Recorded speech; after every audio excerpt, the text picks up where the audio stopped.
Tulog na tayo. Alas 11 na. Alas 10 pa lang eh. Grabe ka. Yes.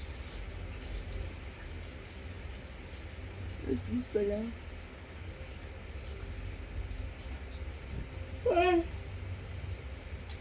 Nantok ka na. Ayun na lang ano. Kakainin ko ng ano. Nag-ano ka ba? Nagsisilpon o nagtutupi? Tupiin mo na yan para maubos na.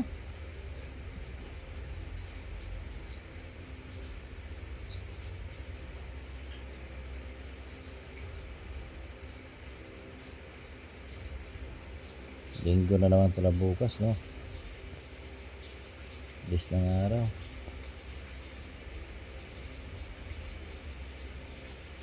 Uy, tama na yung cellphone.